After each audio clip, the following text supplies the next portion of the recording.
শুভ দুপুর বন্ধুরা। তো আমি গোয়ালে গেছিলাম কাজ করতে। তো গোয়ালের কি অবস্থা দেখো। তো ভাবলাম গোয়ালের কাজ করে নিয়ে তারপরে খাওয়া দাওয়া করবো, কিন্তু না, এত খিদে পেয়ে গেছিলো, কারণ দোকানে থাকি তো খাওয়া হয় না। তো ঘরে গিয়েই দেখছি তোমাদের দাদা ভাই আমার জন্য ভাত রেডি করে রেখে দিয়েছে। কপাল করে পেয়েছি একটা বর। উচ্ছে ভাতে ছিল, তো এটা ভালো লাগে না খেতে। তোমাদের কেমন লাগে? দুপুরের মেনুতে ছিল ভাত, নুন, স্যালাডে ছিল পেঁয়াজ, মোচার ঘন্ট, উচ্ছে আলু ভাতে, আর তার সাথে ছিল কচু আলু চিংড়ি মাছ দিয়ে তরকারি। তার সাথে আছে পটল আলু দিয়ে মাছের ঝোল, চাটনি, শেষ পাতে জল। আমি তো ভাবতেই পারিনি আমার বড়মশাই এত সুন্দর করে ভাত বেড়ে রেখে দেবে।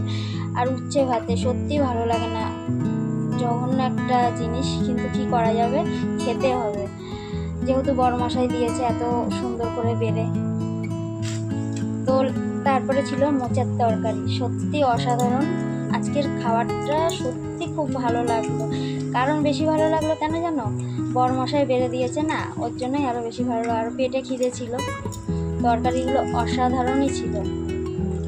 সব থেকে বেশি ভালো লাগে কেউ যখন হাতে বেড়ে ভাত দেয়, কারণ নিজে তো বেড়ে খায়। তারপরে ছিল চিংড়ি মাছ, কচু আলু দিয়ে তরকারি, সত্যি অসাধারণ। আমার তো খুব ভালো লাগে। তোমাদের কেমন লাগে? ভাবতে পারিনি আজকে এত সুন্দর খাবার খেতে হবে। কারণ হচ্ছে আমি তো রান্না করি না, আমি দোকানে থাকি।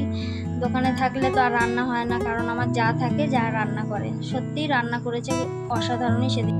তারপরে ছিল মাছের ঝাল, তো অসাধারণ দেখতেই লাগছে, খেতে কতটা সুন্দর লাগবে জানি না। তো মাছটা তো অনেক বড় ছিল, কারণ তোমাদের দাদাভাই না খেয়ে আজকে আমার জন্য রেখে দিয়েছিল। সত্যি কপাল করে বড়মশাই পেয়েছি, তাই এতটা আমার খেয়াল রাখে।